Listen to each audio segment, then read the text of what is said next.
अगर आप ये वीडियो देख रहे हैं तो बहुत हाई चांसेस है कि आप साउथ कोरिया का ट्रिप प्लान कर रहे हैं और ट्रिप प्लान करते रहें बहुत सारे सवाल आपके दिमाग में आ रहे होंगे कि बेस्ट टाइम कौन सा जाने का साउथ कोरिया, कैसे जा सकते हैं, वीज़ा कैसे मिलता है, क्या क्या देख सकते हैं, कितने दिनों के लिए आपको वहाँ पे रुकना चाहिए, होटल का क्या हिसाब किताब है, ट्रांसपोर्टेशन का क्या हिसाब किताब है।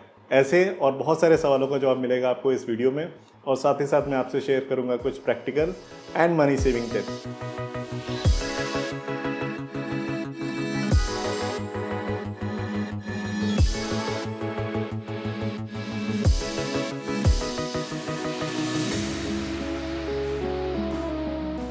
हाय, मेरा नाम है सौरभ और आपका स्वागत एक बार फिर से वॉन्डरिंग मॉन्क पे। चलिए इस वीडियो को शुरू करते हैं और करते हैं साउथ कोरियन ट्रिप की तैयारी। कोई भी ट्रिप प्लान करते टाइम सबसे पहला सवाल ये होता है कि कौन सा टाइम है जब आपको जाना चाहिए, जो बेस्ट सीजन है उस पर्टिकुलर डेस्टिनेशन के लिए। साउथ कोरिया के लिए क्लियर कट आंसर है, कोई कन्फ्यूज़न नहीं है। अगर आप जा सकते हैं तो चेरी ब्लॉसम के टाइम पे जाइए, जो यूजुअली अप्रैल के मंथ में होता है। अगर आप अप्रैल के मंथ में ट्रैवल प्लान नहीं कर पा रहे हैं तो बेस्ट टाइम है मार्च से लेके मई तक, उसके बाद सितंबर से लेके नवंबर तक, यानी कि ऑटम एंड स्प्रिंग, ये दोनों सीजन काफ़ी अच्छे हैं बारिश। उसके बाद दूसरा क्वेश्चन उठता है कि हम कैसे जा सकते हैं। अगर हम आज की बात करें यानी कि जुलाई 23 की, तो अभी कोई डायरेक्ट फ़्लाइट नहीं है इंडिया से साउथ कोरिया के बीच में। आपको जाना पड़ेगा साउथ ईस्ट एशियन कंट्री या फिर हांगकांग के through. South east Asian countries में सबसे चीप ऑप्शन आज की डेट में जो फ्लाइट का है वो देता है विएट एयर। यूजुअली आपको 22 से 25,000 के बीच में रिटर्न टिकट्स मिल जाती हैं विदाउट चेक इन बैगेज। अगर आपको चेक इन बैग के साथ जाना है तो शायद आपको 3-4 हज़ार और एक्स्ट्रा पे करना पड़ेगा। चीपेस्ट ऑप्शन है। हैविंग सेड दैट विएट ग्रेट ऑप्शन नहीं है। अगर आपको थोड़ा सा बेटर ऑप्शन चाहिए विद बैगेज, अच्छी फैसिलिटीज़, अच्छी सर्विसेज, तो आपको पैसे थोड़ा ज़्यादा खर्चा करना पड़ेगा। 30 से 35,000 के बीच में यूजुअली आपको अच्छी डील्स मिल जाएंगी वियतनाम एयरलाइंस के थ्रू या फिर सिंगापुर एयरलाइंस के थ्रू। इन दोनों ही एयरलाइंस को अगर आप चूज़ करेंगे तो आपको बेटर सर्विस मिलेगी और वाया हनोई या वाया सिंगापुर आप आराम से जा सकते हैं। इसके अलावा ऑप्शंस हैं वाया हांगकांग कैथे पैसिफिक के थ्रू जाने का, जैसे मैं गया था, या फिर वाया बैंकॉक जाने का। बहुत सारे एयरलाइंस हैं जो कि आपको बैंकॉक से सोल पहुंचा देंगी।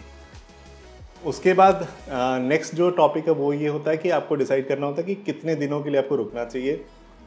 यूजुअली अगर आप देखेंगे कोई भी साउथ कोरिया घूमने के लिए जाता है तो 2 सिटीज़ को डेफिनेटली देखता है। मैंने भी उन्हीं 2 सिटीज़ को देखा, एक तो कैपिटल सोल और दूसरा बुसान।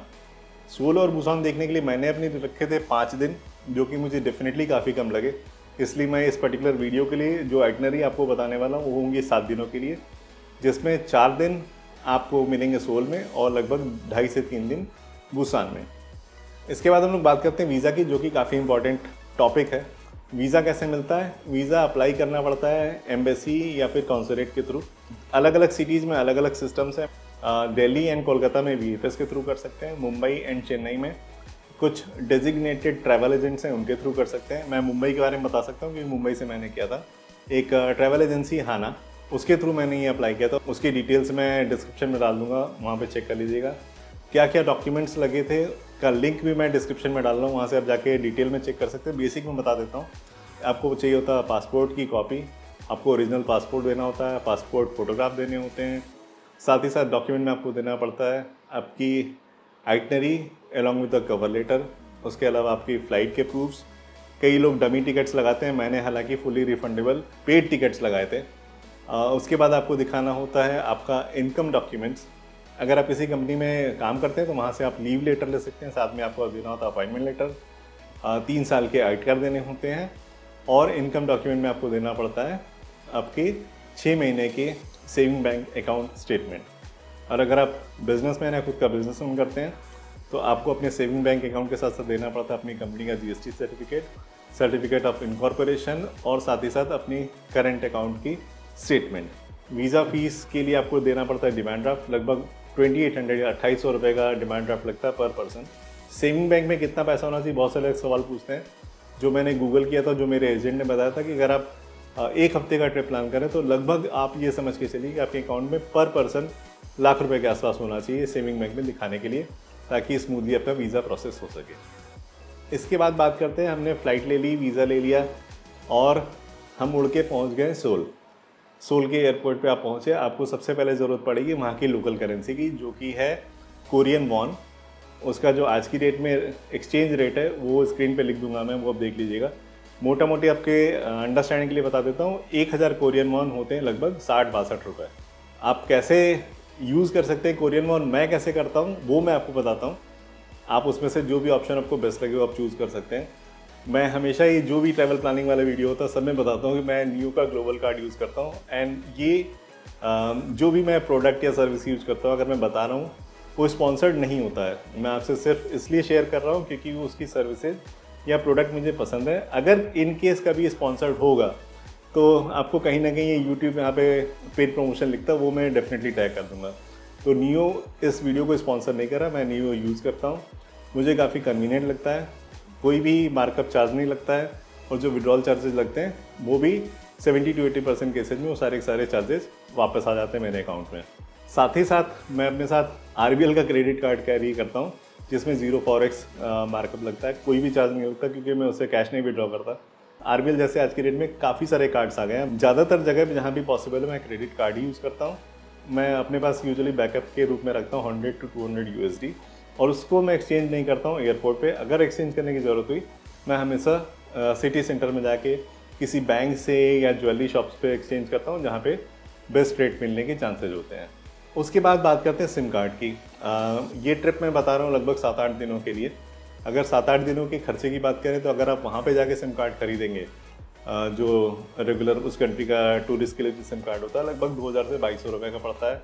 अगर आप अपने लोकल ऑपरेटर से इंटरनेशनल रोमिंग ऑन करा के जाएंगे उसका खर्चा एयरटेल पे 3000 प्लस GST है, तो उससे आप हिसाब किताब लगा लीजिए कि कहाँ कैसा कितना पैसा लग रहा है।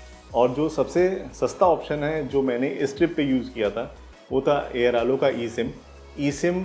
काफ़ी सारे फ़ोन्स को अभी सपोर्ट करने लगा है। आप अपने मोबाइल का मॉडल नंबर गूगल पे डालिए और चेक करिए ई सिम सपोर्ट करता है कि नहीं। अगर करता है तो मैं डेफिनेटली सजेस्ट करूँगा आप एयरआलो का ई सिम ही यूज़ कीजिए, क्योंकि ई सिम काफ़ी सस्ता है। मुझे पड़ा था $13 का, जिसकी वैलिडिटी थी 30 दिनों के लिए, और 13 एशियन कंट्रीज़ में चलता है जिसमें साउथ कोरिया इंक्लूडेड था। और डेटा मिलता है 3 GB जो कि काफ़ी सफिशिएंट था, क्योंकि आपको साउथ कोरिया में ज़्यादातर जगह पे वाईफाई आराम से पब्लिक एरियाज में मिल जाता है। अब नेक्स्ट टॉपिक है खाना। हिंदुस्तानी ट्रैवलर जब भी ट्रैवल करने निकलता है सबसे इम्पॉर्टेंट हो जाता है हमारे लिए खाना, और स्पेशली अगर आप वेजिटेरियन हैं तो और भी ज़्यादा इम्पॉर्टेंट हो जाता है। किसी भी एशियन कंट्री या साउथ ईस्ट एशियन कंट्री में घूमने निकलेंगे तो वेजिटेरियन खाने की काफ़ी ज़्यादा किल्लत होती है। साउथ कोरिया एक्सेप्शन बिल्कुल नहीं है। थैंकफुली दोनों ही सिटीज़, सोल में और बुसान में, काफ़ी सारे इंडियन रेस्टोरेंट्स हैं। जैसा मैंने आपको पहले बताया था, गूगल में आप डालेंगे इंडियन रेस्टोरेंट्स नियर मी, आपको काफ़ी सारे ऑप्शंस मिल जाएंगे। और खर्चा भी देखेंगे तो मोर और लेस 600 से 700 रुपये पर हेड आता है पर मील के लिए, जिसमें आप आराम से पेट भर के खाना खा सकते हैं। तो अगर इंडियन खाने की बात की जाए तो वेजिटेरियन आपको आराम से मिल जाएगा। एक यहाँ पर टिप ये है कि अगर आप प्योर वेजिटेरियन अंडा भी नहीं खाते हैं तो आप नान मत खाइएगा, नान में वहाँ अंडा लोग यूज़ करते हैं। वीगन ऑप्शंस भी हैं। सिमिलरली इंडियन रेस्टोरेंट की तरफ सर्च कर सकते हैं वीगन रेस्टोरेंट्स नियर मी, तो आपको काफ़ी सारे वीगन रेस्टोरेंट्स भी सोल में और बुसान में मिलेंगे। और ब्रेकफास्ट के लिए मैं हमेशा सजेस्ट करता हूँ अपने साथ MTR जैसे कुछ MTR हल्दीराम के पैक साथ में कैरी कीजिए, रेडी टू ईट वाले। चलिए हम लोग बात कर लेते हैं कुछ money saving and practical tips की। सबसे प्रैक्टिकल टिप तो ये है कि अगर आप दोनों ही डेस्टिनेशंस को देखने वाले हैं जैसे सोल एंड बुसान, तो दोनों ही जगह पे पासेज चलते हैं। सिटी पासेज क्या होते हैं, जिस पास में सारे के सारे अट्रैक्शंस, काफ़ी सारे अट्रैक्शंस या तो फ्री होते हैं या डिस्काउंटेड होते हैं। सोल में चलता है डिस्कवर सोल पास और बुसान में चलता है विजिट बुसान पास। डिस्कवर सोल पास जो है सोल के अंदर वो आता है 24 hours, 48 hours, 72 hours. Hourly basis है, डे बेसिस पे नहीं है। यानी कि अगर आज आपने 2 बजे शुरू किया तो 72 घंटे बाद तक वो चलता रहेगा 2 बजे तक। जो सबसे महंगा अट्रैक्शन है लॉटे वर्ल्ड, वो भी इसके अंदर कवर्ड है। एक अट्रैक्शन जो आपको अलग से देखना होगा जिसके लिए पैसे देने पड़ेंगे वो है लॉटे टावर यानी कि सोल स्काई। सिमिलरली बुसान में भी विजिट बुसान पास चलता है, वहाँ पे 2 ही ऑप्शन हैं, 24 आवर्स एंड 48 आवर्स। उसमें भी बहुत सारे अट्रैक्शंस फ्री, इनफैक्ट काफ़ी सारे, जितने भी आप बुसान में सोच सकते हैं मोटा मोटी सारे अट्रैक्शंस फ्री हैं स्काई कैप्सूल छोड़ के। स्काई कैप्सूल क्या है उसके लिए आपको ये वाला वीडियो देखना पड़ेगा, वो चेक कर लीजिएगा। दोनों ही पासेज में खासियत ये है कि दोनों ही पासेज को आप रीलोड करके ट्रांसपोर्ट के लिए यूज़ कर सकते हैं, पब्लिक ट्रांसपोर्ट के लिए यूज़ कर सकते हैं, जो कि वहाँ के टी मनी के इक्विवेलेंट होता है। टी मनी पहले अगर आप ड्रॉ करो तो दिल्ली मेट्रो के लिए जैसे कार्ड होता है, या आपने सिंगापुर में देखा होगा इजी लिंक है, या फिर हांगकॉन्ग में ऑक्टोपस कार्ड चलता है, उसी तरह का कार्ड है। तो उस एक एडेड एडवांटेज है कि वो आपको अलग से खरीदने की ज़रूरत नहीं, वो भी खरीदने जाएंगे शायद 200-250 रुपये का पड़ता है। बट एक चीज़ का ध्यान रखिएगा, सोल में जो आपने पास खरीदा डिस्कवर सोल पास, उसको आप टॉपअप सिर्फ सोल में कर सकते हैं। बुसान में हालांकि यूज़ कर सकते हैं पर बुसान में वो टॉपअप नहीं हो पाएगा। अगर प्रैक्टिकल टिप्स की बात करें तो सबसे इम्पॉर्टेंट है कि गूगल मैप्स का नेविगेशन सिर्फ पब्लिक ट्रांसपोर्ट पे ही काम करता है पूरे साउथ कोरिया के अंदर। वो भी मैंने देखा कि बहुत ज़्यादा रिलायबल नहीं है। जो सेकेंड रिलायबल ऑप्शन मैंने देखा, जो मैंने यूज़ किया, वो था नेवर। नेवर ऐप को यूज़ करके आप आसानी से नेविगेट कर सकते हैं और उसमें इंफॉर्मेशन ज़्यादा एक्यूरेट है। हालांकि गूगल मैप्स आप कोई भी चीज़ सर्च करने के लिए, जैसे रेस्टोरेंट सर्च करना, होटल सर्च करना हुआ, कोई भी अट्रैक्शन सर्च करना हुआ, वो आप कर सकते हैं, लेकिन नेविगेट नहीं कर पाएंगे कार के थ्रू, टैक्सी के थ्रू या फिर पैदल। 2 टैक्सी ऐप्स मुझे पता है जो साउथ कोरिया में चलते हैं आसानी से, दोनों ही सिटीज़ में, सोल में भी और बुसान में भी। एक तो चलता है उबर, जो कि काफ़ी सारी कंट्रीज़ में अवेलेबल है, साउथ कोरिया में भी अवेलेबल है। उसके साथ साथ चलता है वहाँ पे लोकल एक ऐप काकाओटी। दोनों ही ऐप को मैंने कोशिश की ट्राई करने की, बहुत ज़्यादा मुझे सक्सेस नहीं मिला। उबर इसलिए नहीं कर पाया क्योंकि जो डेस्टिनेशंस, रूट, लोकेशन सेलेक्ट करता था सारा कोरियन में लिख के आता था, इसलिए मैंने उसको यूज़ नहीं किया। बाद में मुझे लगा कि फ्लैग डाउन करके यूज़ करना ही ज़्यादा आसान है। फ्लैग डाउन यानी कि हाथ दे के टैक्सी रोक लो, उसको अपने गूगल ट्रांसलेट ऐप पे दिखा दो कहाँ जाना है। ये था नेक्स्ट स्टेप कि गूगल ट्रांसलेट ऐप डाउनलोड करके जाइए, आपको जहाँ भी जाना है उस डेस्टिनेशन को, उस लोकेशन को आप गूगल ट्रांसलेट ऐप पे डालिए, कोरियन में उसको कन्वर्ट कीजिए, ड्राइवर को दिखाइए, ड्राइवर आपको वहाँ पे पहुँचा देंगे। मैंने ये सक्सेसफुली यूज़ किया पूरे ट्रिप के दौरान। लैंग्वेज बैरियर तो ऑफकोर्स है ही, जहाँ पे आपको हर जगह पे गूगल ट्रांसलेट ऐप यूज़ करना पड़ेगा अपनी बात को कन्वे करने के लिए। अगर आपको वीडियो अभी तक अच्छा लग रहा हो तो लाइक और कमेंट करके और शेयर करके वीडियो की रीच को बढ़ाइए ज़रूर। स्ट्रगल होती है अगर आप लोग लाइक और कमेंट नहीं करते तो। अभी हम लोग बात करते हैं इंट्रा सिटी ट्रांसपोर्ट की, यानी कि एक शहर के अंदर आप लोग कैसे घूम सकते हैं। एक शहर के अंदर घूमने के लिए आपके पास सबसे जो अच्छा ऑप्शन अवेलेबल है वो ऑप्शन है पब्लिक ट्रांसपोर्ट। जो सबसे अच्छा ऑप्शन है सोल और बुसान दोनों में, वो है बसेस का एंड मेट्रोज़ का। मेट्रोज़ यानी कि सबवेज का। काफ़ी इकोनॉमिकल है, फ्रिक्वेंट है, पंक्चुअल है, कन्वीनियंट है, और जहाँ पे भी आप रुक रहे हैं उसके आसपास बस स्टॉप या मेट्रो स्टॉप यानी कि सबवे स्टॉप डेफिनेटली होगा। और अपना जो आपने डिस्कवर सोल पास ले रखा है उसको टॉपअप कराइए और आसानी से पूरे सोल को नाप दीजिए। और इसके अलावा अगर आपको छोटी छोटी डिस्टेंसेज में ट्रैवल करना है, जैसा मैंने बताया कि आप फ्लैग डाउन करके टैक्सी भी यूज़ कर सकते हैं। टैक्सी बहुत ज़्यादा महंगी नहीं है, और अगर आप 2 या 3 लोग एक साथ घूमने वाले हैं, 4 लोग घूमने वाले हैं, तो डेफिनेटली टैक्सी आपको कॉस्ट इफेक्टिव भी लगेगी। इंडिया से थोड़ी महंगी है और बहुत ज़्यादा नहीं है। जैसे बेसिक अगर फेयर बात करूँ तो 2 किलोमीटर के लिए कुछ 4900 कोरियन वॉन सोल का चार्ज है, डे टाइम की बात कर रहा हूँ, और बुसान में वो 3900 कोरियन वॉन है। मिक्स एंड मैच करके यूज़ कर सकते हैं। छोटी डिस्टेंसेज के लिए आप यूज़ कीजिए टैक्सीज को, 2 किलोमीटर 3 किलोमीटर, मैंने 5 किलोमीटर से ज़्यादा शायद 1 या 2 बार ही टैक्सी यूज़ की थी।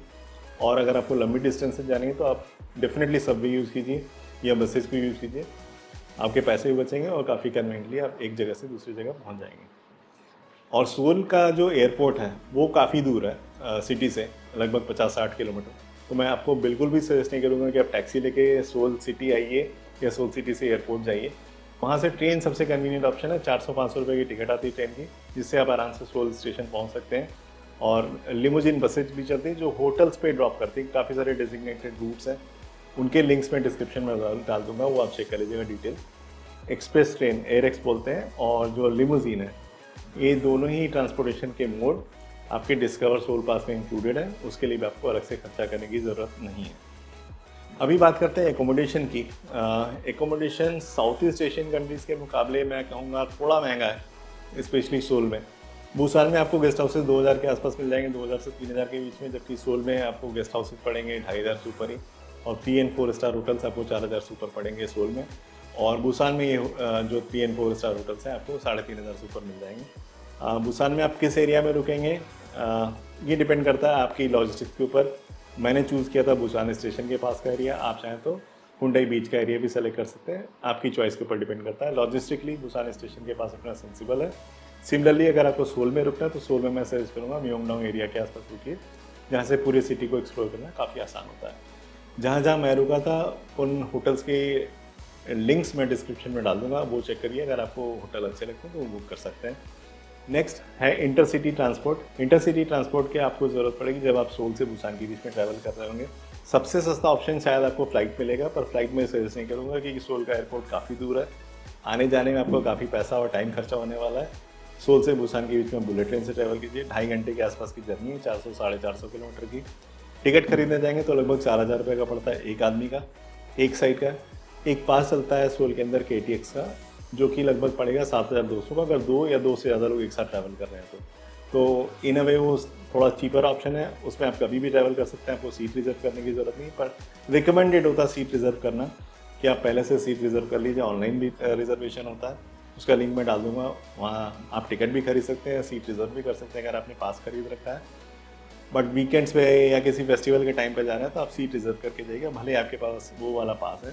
पर अगर आप नॉन पीक आवर्स में ट्रैवल कर रहे हैं या वीकेंड्स नहीं है तो आप आराम से उस पास के थ्रू बिना रिजर्व किए भी ट्रैवल कर सकते हैं सोलन बुसान के बीच में, कभी भी अपनी चॉइस के हिसाब से। तो अब टू एंड फ्रो अगर आप सोल से बुसान के बीच में ट्रैवल कर रहे हैं तो मैं सजेस्ट करूँगा कि आप ये वाला पास खरीद लीजिए।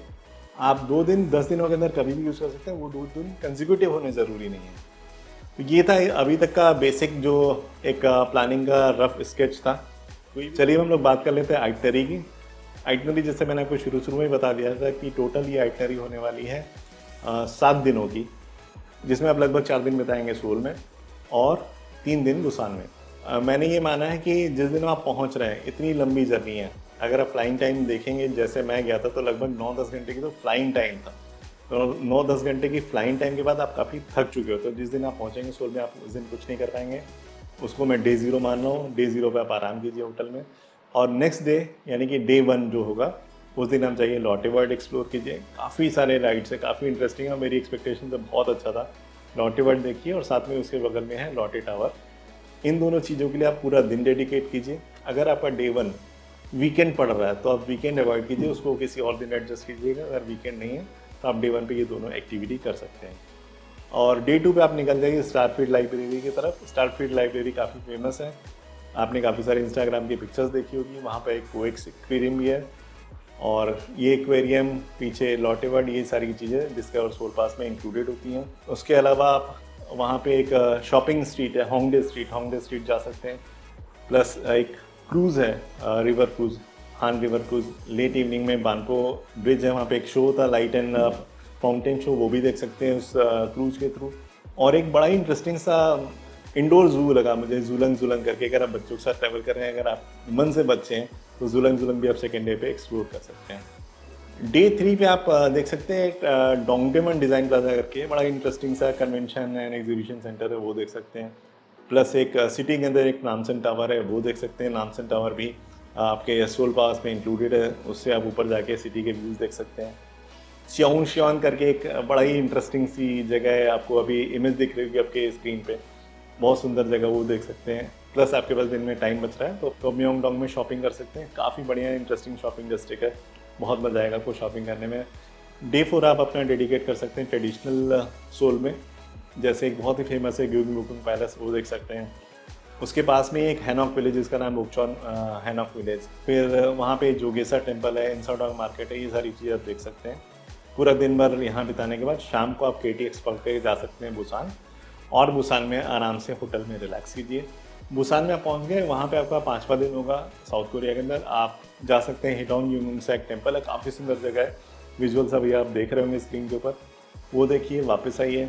और ब्लू लाइन पार्क पे एक ट्रेन चलती है बीच के किनारे किनारे कोस्ट लाइन पे, वो देखिए। वहाँ पे एक स्काई ब्रिज है, उसको एक्सप्लोर कीजिए, एंजॉय कीजिए। आगे बढ़ जाइए, हुंडई बीच को एक्सप्लोर कीजिए, वहाँ पे बुसान एक्स द स्काई है, ऑब्जर्वेटरी 100 फ्लोर पे, उसको देखिए। जो हुंडई एरिया की एक याट क्रूज़ आप कर सकते हैं, इसमें से जितनी चीज़ें बताई, मोटा मोटी सारी चीज़ें, जहाँ पे भी अट्रैक्शन टिकट्स हैं, वो आपके विजिट बुसान पास में कवर होता है। नेक्स्ट डे रखिए आप गामचंग विलेज जाइए, जो कि डे 6 होगा। गामचंग विलेज को एक्सप्लोर कीजिए। फिर सोंगडो केबल कार है, सोंगडो बीच है, उसको देखिए। गोंगली बीच है, सोंगडो केबल कार एंड सोंगडो बीच के अलावा गोंगली बीच को एक्सप्लोर कर सकते हैं। गोंगली का एरिया काफ़ी ज़्यादा सुंदर है, अट्रैक्टिव है। फिर आप आइए होटल में आराम कीजिए। अगले दिन सुबह सुबह आप KTX से सोल के लिए निकलिए। अपनी टाइमिंग के हिसाब से, अगर आपको सोल में कुछ शॉपिंग और करनी रहेगी तो शॉपिंग कीजिए, और फिर आप वहाँ से एयरपोर्ट जाइए, फ़्लाइट पकड़िए back to your home country. मैं आइटनरी की लिंक डिस्क्रिप्शन में डाल रहा हूँ, वहाँ से चेक कर सकते हैं और अपने हिसाब से उसको कस्टमाइज़ कर सकते हैं। लास्ट आते हैं सबसे इम्पॉर्टेंट और डिसीजन मेकिंग वाले पॉइंट पर, जो है बजट। बजट मैं हमेशा बताता हूँ 2 लोगों के लिए, यानी कि कपल के लिए। एक आदमी के लिए बताना कॉम्प्लिकेटेड होता है, क्योंकि काफ़ी सारे खर्चे 2 लोगों के ऊपर ही बनते हैं। तो सबसे पहले हम लोग बात करते हैं बजट में फ़्लाइट्स की। अगर आप वियतनाम एयरलाइंस या सिंगापुर एयर ले रहे हैं तो लगभग 70,000 रुपये की टिकट आपको पड़ेगी 2 लोगों की आने जाने की, सोल से इंडिया की। अगर आप वहाँ पे पैसा बचाना चाहें तो VietJet से जाएंगे तो आपके आराम से 60,000 के अंदर अंदर 2 लोगों की टिकट हो जाएगी इंक्लूडिंग बैगेज। नेक्स्ट है खर्चा आपका वीज़ा का। वीज़ा का खर्चा लगभग होता है 9,000 रुपये का, 4,500 रुपये पर हेड के आसपास कॉस्ट आएगा आपका वीज़ा का। उसके बाद सिम कार्ड की बात करें, सिम कार्ड लगभग पड़ेगा आपको 2,200 रुपये का। और ट्रैवल इंश्योरेंस मैं हमेशा रिकमेंड करता हूँ, हालांकि यहाँ पे मैंडेटेड नहीं है, पर अगर ट्रैवल इंश्योरेंस लेते तो 2 लोगों का खर्चा लगभग होगा वो 1,000 रुपये का। और एकोमोडेशन का जो मैंने हिसाब लगाया, लगभग आपको 7 रातों के लिए रुकना होगा। 7 रातों के रुकने के लिए अगर 4,000 के हिसाब से भी पकड़ें तो 30,000 रुपये के आसपास आपका 7 रातों का एकोमोडेशन का खर्चा होने वाला है। मैंने अट्रैक्शंस के लिए रखे हैं दोनों पासेज, यानी कि डिस्कवर सोल पास 72 आवर्स के लिए, विजिट बुसान पास 48 आवर्स के लिए। इन दोनों का खर्चा प्लस आपका जो लॉटे टावर का एडमिशन का खर्चा होने वाला है, ये सारी चीज़ें मिला के आपकी लगभग 23 से 24,000 रुपये के आसपास पड़ेंगी। अगर इंट्रासिटी ट्रांसपोर्ट की बात की जाए तो इंट्रासिटी ट्रांसपोर्ट आपको लगभग पड़ने वाला है 700 रुपये पर हेड पर डे। तो उस हिसाब से मैंने कैलकुलेट किया था, आपको टोटल 7 दिन में खर्चा कर रहे होंगे 10,000 रुपये, जहाँ पर मिक्स कर रहे होंगे सबवे को, बसेज को एंड टैक्सीज़ को। उसके बाद नेक्स्ट आइटम है इंटरसिटी ट्रांसपोर्ट। इंटरसिटी ट्रांसपोर्ट मैंने जो आपको पास बताया था 2 दिनों वाला, अगर आप पास लेते हैं तो 2 लोगों का पास का खर्चा होगा लगभग 14,500 रुपये। जो टोटल कॉस्ट बनेगी वो लगभग होगी 1,70,000 रुपये की। ये हमेशा मैं अपर साइड पे रखता हूँ, क्योंकि इससे कम अगर आप खर्चा करेंगे तो आपको काफ़ी ज़्यादा खुशी होगी। अगर मेरा साउथ कोरिया का एक्सपीरियंस का ट्रिप का वो देखना हो तो आप यहाँ पे देखिएगा, कॉर्नर पे लिंक मिल जाएगा, डिस्क्रिप्शन में मिल जाएगा। अगले हफ्ते से एक नई सीरीज शुरू कर रहा हूँ जिसमें मैं आप लोगों को लेके चलूँगा जापान। जब तक अगला वीडियो लेके आऊँ तब तक अपना ख्याल रखिए, खुश रहिए, मुस्कुराते रहिए। Bye bye and take care.